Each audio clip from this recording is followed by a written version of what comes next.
Bienvenue sur le podcast des OBM, le rendez-vous du mardi dont vous ne pourrez plus vous passer. Je suis Marielle, Online Business Manager et fondatrice de Projet OBM, le programme qui forme et entraîne la crème des OBM francophones.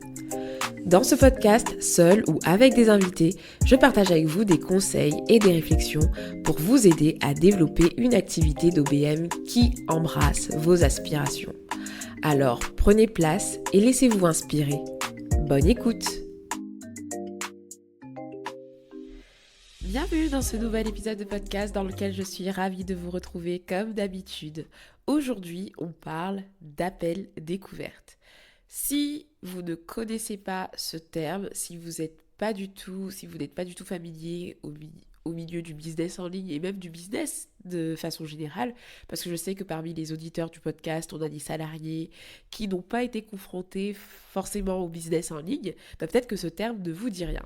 En fait, l'appel découverte, c'est comme ça qu'on appelle les appels pour échanger avec vos potentiels clients, donc vos prospects, avant qu'ils souscrivent ou pas à l'une de vos prestations. Donc dans le milieu, on parle d'appel découverte et il peut avoir d'ailleurs d'autres dénominations en fonction de l'entrepreneur parce qu'il n'y a pas une obligation d'appeler ça comme ça, mais voilà, dans le langage courant, on parle d'appel découverte. Et figurez-vous que ce terme peut avoir la vie dure en ce moment et ça m'énerve.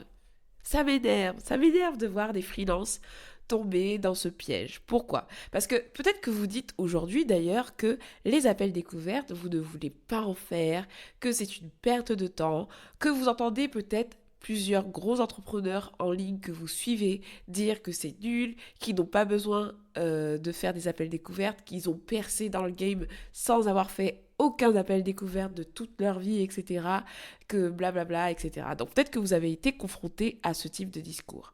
Vous verrez même d'ailleurs certains entrepreneurs dire que c'est complètement réducteur de faire des appels découvertes. Alors je tiens à clarifier quelque chose. Oui, dans certains cas, ça n'est pas pertinent de mettre en place des appels découvertes.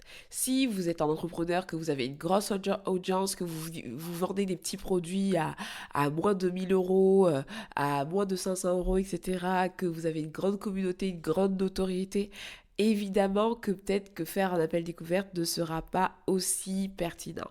Mais à partir du moment où on vend de la prestation de service, à partir du moment où on vend des produits, des prestations qui dépassent les 1000 euros, les 2000 euros, des prestations de service haut de gamme, premium, je trouve qu'il est pertinent dans ce cas-là, de proposer des appels où vous échangez avec vos clients, vos potentiels clients avant qu'ils signent avec vous. Et en tant qu'online business manager, dans 95% des cas, c'est pertinent. À moins que vous vendiez en fait des petits produits, si ce sont des templates, vous n'allez pas faire un appel découverte pour vendre des templates, on est d'accord.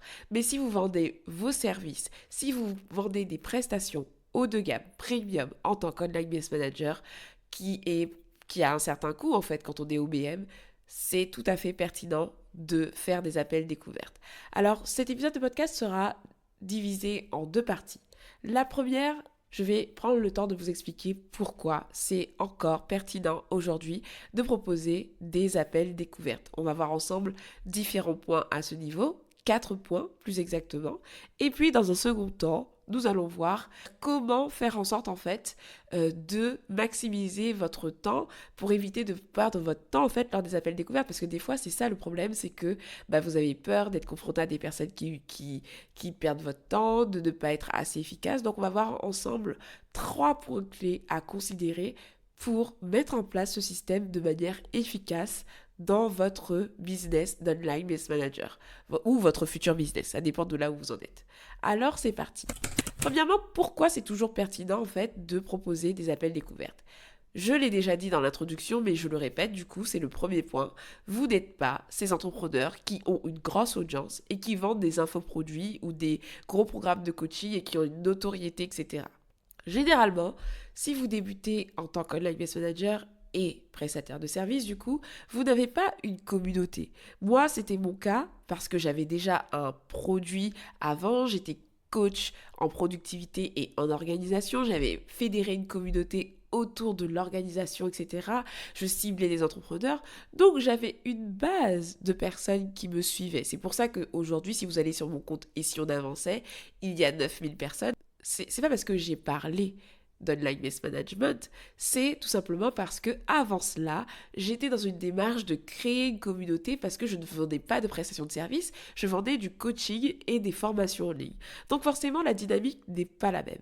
Si vous êtes prestataire de services, c'est différent. Vous cherchez à trouver des entrepreneurs à qui vendre vos services, vos consultings, etc.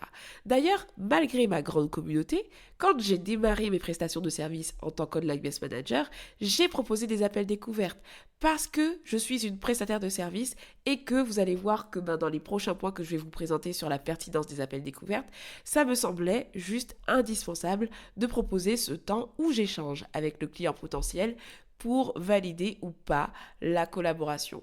Donc le premier point, c'est que vous n'êtes pas ce type d'entrepreneur si vous devenez OBM. Si vous êtes dans ce cas de figure, effectivement, ce n'est pas nécessaire. Mais si vous êtes prestataire de service, si vous n'avez pas encore de communauté, si vous cherchez à vendre des services ou vous collaborez avec un client, c'est tout à fait pertinent de proposer des appels découvertes encore aujourd'hui et même pour plus tard, je pense. Deuxième raison, pour qualifier vos clients et clarifier leurs besoins. Je vais vous rappeler du coup l'épisode 7 sur les red flags à détecter. Dans l'épisode 7 de ce podcast, le podcast des OBM, je vous ai partagé plusieurs red flags à détecter chez nos clients potentiels. Mais ces red flags, vous ne pouvez pas forcément les détecter par des échanges écrits ou juste en consultant le profil de vos clients. Certains red flags nécessitent un échange. Pour pouvoir qualifier vos clients et clarifier leurs besoins, c'est hyper pertinent de pouvoir proposer un appel découverte où vous allez prévoir des questions qui vont vous permettre de creuser ces points-là. Si vous acceptez les propositions sans échange, il y a de fortes chances que vous ayez des mauvaises surprises, tout simplement parce que vous n'aurez pas pris le temps de poser les bonnes questions, d'explorer les bonnes choses, etc. Donc ça vous évite des problèmes. Troisième raison pour laquelle les appels découvertes sont pertinents, en fait, ça permet d'instaurer directement une relation de confiance. Lorsqu'on est Online Business Manager, on n'a pas n'importe quelle fonction. On n'est pas un graphiste, on n'est pas un expert SEO. C'est-à-dire que un expert SEO qui va venir optimiser des articles de blog, en fait, il va nous proposer une prestation de service où il n'a pas besoin d'être super pote avec le CEO. La relation de confiance doit être basée sur son expertise, mais il n'y a pas forcément ce besoin de relationnel qui va rentrer vraiment en ligne de mire pour sa prestation de service. Alors que si vous êtes Online Business Manager, vous êtes censé être le bras droit de votre client, vous êtes censé collaborer avec lui, vous êtes censé échanger avec lui, l'aider à prendre certaines décisions, lui proposer certaines choses. En fait, c'est une relation qui est quand même avec une forte proximité. Donc, l'appel découverte dans ce cadre-là est intéressant parce qu'il permet déjà de voir s'il y a un feeling, d'instaurer une relation de confiance, de voir si ça passe ou si ça ne passe pas. Parce que des fois, ça peut ne pas passer en fait. C'est pas parce que un client sur le papier correspond à tous vos critères que lorsque vous allez échanger avec cette personne, que ça va être un bon match. Donc c'est très très important de pouvoir avoir un point, échanger ensemble de vive voix pour pouvoir voir en fait de manière spontanée si ça match ou pas. C'est le même principe d'ailleurs pour les entretiens d'embauche, pour les candidatures. En fait, lorsque vous êtes OBM, lorsque vous êtes freelance, vous êtes en train de passer des entretiens de candidature, sauf que le client, c'est à la fois vous, mais à la fois aussi le prestataire à qui vous allez faire votre prestation de service. Parce que vous avez besoin de travailler avec des clients que vous aimez, des projets sur lesquels vous kiffez, et pareil, votre client, il a besoin de savoir si ça va être un bon match. Donc du coup, c'est pour ça que généralement pour les candidatures, lorsque vous postulez pour un poste, si vous êtes salarié, etc., il y a cette étape d'entretien parce que c'est juste nécessaire en fait de pouvoir qualifier, de pouvoir savoir si ça va bien au-delà d'un simple CV, au-delà de simples critères qui sont à l'écrit. Quatrième et dernière raison, c'est tout simplement la conversion. En fait, le fait de pouvoir proposer un appel découverte à vos clients potentiels en tant qu'Online Business Manager, ça va vous permettre de convertir plus et de venir traiter des objections en direct. Si vous ne voyez pas ce que je veux dire en termes d'objection, je n'ai pas le temps pour des réunions de suivi. J'ai déjà essayé de déléguer, mais j'ai été déçue. J'ai déjà une assistante virtuelle. Est-ce que j'ai vraiment besoin d'une OBM? C'est trop cher une OBM. Tout ça, ce sont Tout ça, ce sont des objections que votre client potentiel peut avoir. Et le fait de ne pas pouvoir les traiter s'il passe à l'écrit ou s'il passe juste, il doit juste cliquer sur un bouton parce qu'il n'a pas du tout l'opportunité de passer par vous et de pouvoir vous partager ses inquiétudes, en fait, vous passez à côté de plein d'opportunités. Vous passez à côté d'opportunités de pouvoir mettre en valeur, mettre en avant votre caractère, mettre en avant vos particularités, mettre en avant ce qu'est le métier d'Online Business Manager parce que on est en plus dans un contexte où ce métier n'est pas forcément bien connu. Donc ne pas permettre en fait un échange en amont, c'est prendre le risque d'aller sur des missions en fait qui ne vous correspondent pas, qui sont trop opérationnelles parce qu'il y a, comme je vous l'ai dit, cet effort d'éducation parce qu'on est sur un secteur, dans un milieu, en tout cas sur un marché qui ne connaît pas encore bien le rôle d'un online business manager. Donc c'est très très important que vous soyez au fait de ces choses-là et que vous preniez conscience en fait que à travers ces appels découvertes, vous êtes en train de contribuer aussi à l'essor du métier d'online business manager. Donc j'espère que ces 4 raisons suffisent à vous convaincre que c'est encore pertinent pour vous en tant que futur OBM, en tant qu'OBM, en tant qu'assistante, en tant que prestataire de service, qu'il est encore pertinent pour vous de proposer des appels découvertes. Alors oui, ça peut être inconfortable, je l'admets. Au sein de Projet OBM, je sais que pour les membres, faire leur premier appel découverte, c'est un gros cap. Du coup, je les accompagne au mieux en mettant à leur disposition toutes les ressources nécessaires pour qu'ils puissent gérer ces appels efficacement. Que ce soit les trames, les questions à poser, comment se préparer, comment mener l'appel, comment le clôturer, comment suivre après l'appel. Tout ça est mis en place pour justement leur donner confiance. Mais je sais que c'est une étape qui est compliquée, surtout quand on n'a pas l'habitude. Mais vous ne pouvez pas vous en passer.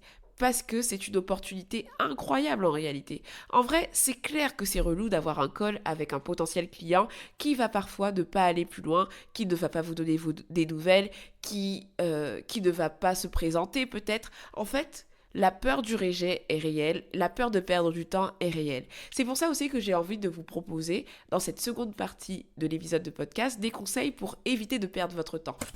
Premièrement, je vais vous donner un premier conseil, ça va être d'avoir des appels découvertes et pas des coachings. Parce que des fois, je sais qu'il y a des personnes qui ont ce système où ils proposent des coachings gratuits. Ils proposent des coachings gratuits pour permettre en fait aux personnes de faire appel à leur service. Mais en fait, j'ai rencontré une fille qui me disait qu'elle était à plus d'une cinquantaine de coachings gratuits et que ça n'avait même pas forcément converti en client. Mais au bout d'un moment, vous n'êtes pas des bénévoles. Quand on parle d'appel découverte, on parle d'appel de vente. Il ne faut pas confondre un appel découverte et une séance d'échantillonnage, une séance de testing gratuit. Ça n'est pas un appel découverte. Un appel découverte est un appel qui a un cadre clair. L'objectif de l'appel découverte est de connaître les besoins de votre client, répondre à ses questions et lui proposer un service qui va lui correspondre ou pas. Parce que des fois, vous n'êtes pas la bonne personne pour cette personne et il faudra lui dire. Mais vous ne pouvez pas utiliser vos appels découvertes pour répondre à leurs besoins, pour travailler pour eux. Ça n'est pas l'objectif. Donc des fois, je sais que lorsqu'on débute, on a des challenges avec beaucoup on se sent pas légitime et du coup on a envie de show off, de dire, de montrer, de donner. En fait, non, vous pouvez donner quelques conseils, donner quelques pistes, mais l'appel découverte n'a pas cet objectif-là. Dites-vous que lorsque vous faites un appel découverte, c'est un appel de vente. Il faut être OK avec ce principe-là. Il faut être OK avec le fait que vous soyez dans cet appel pour vendre vos services. Vous n'êtes pas là pour parler de la pluie et du beau temps, vous êtes là pour comprendre le besoin de votre client et lui proposer une solution. C'est ça l'objectif de l'appel découverte. Donc, s'il vous plaît, arrêtez de remplir vos sessions d'appel découverte, de solutions, de coaching, de consulting, de résultats, de passage à l'action. Ça n'est pas l'objectif. Sinon, appelez-le différemment si ça fait partie de votre stratégie, mais ça n'est pas un appel découverte. Un appel découverte, ça doit être très très clair dans votre page de vente, dans votre communication, que c'est un appel pour comprendre les besoins, pour échanger sur des besoins et pour proposer une prestation. Comme ça, la personne est aussi au fait qu'elle est face à un appel où on va lui vendre quelque chose et ça vous permet aussi d'être en paix, d'avoir des calls où les personnes savent que du coup, ils viennent pour un service. Deuxième Proposez un questionnaire de préqualification. Mettez en place un questionnaire de préqualification pour ne pas gaspiller votre temps. Je m'explique.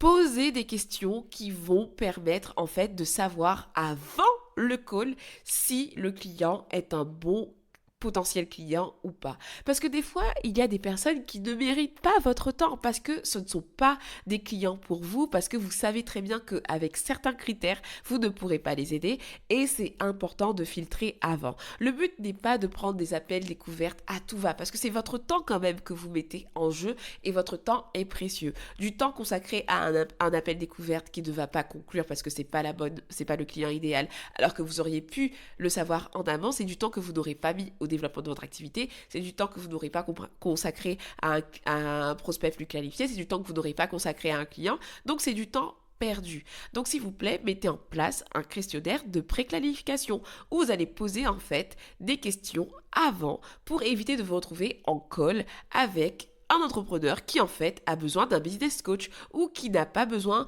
d'avoir une OBM et qui a besoin d'une assistante virtuelle. En fait, posez des questions pour savoir si l'échange va en valoir la peine pour éviter de perdre votre temps. Et troisième point, pour optimiser et avoir des appels découvertes qui vont être des appels découvertes pertinents, ça va être de cadrer. Cadrer, plus. Cadrer le timing de cet appel. 30 minutes. Si c'est 30 minutes, c'est 30 minutes. Si c'est 40 minutes, c'est 40 minutes. Si c'est 20 minutes, c'est 20 minutes. Mais il faut que le timing soit clair.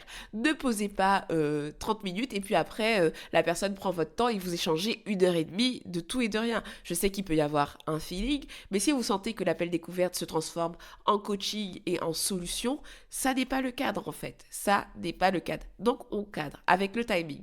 Vous préparez la séance, vous préparez les points, les questions les plus pertinentes à poser en fonction du questionnaire justement de préqualification. Vous mettez en place des process pour gagner du temps. Vous automatisez les mails de rappel pour que la personne n'oublie pas son rendez-vous. Vous automatisez plein de choses. Vous préparez, vous faites des modèles. Comme ça, vous allez perdre moins de temps dans votre processus et vous savez que vous allez être en maîtrise de ce process d'appel découverte et pas que ce sera pas forcément une source, un gouffre à temps perdu, ok? Donc c'était le troisième conseil que je pouvais vous partager. Donc voilà, j'espère que tout ce que j'ai pu aborder au sein de cet épisode aura contribué à assainir votre vision des appels découvertes. Peut-être que vous aviez déjà entendu des commentaires négatifs sur les appels découvertes. Peut-être que vous vous êtes dit que c'était pas pour vous, que vous n'aviez pas le courage d'en faire.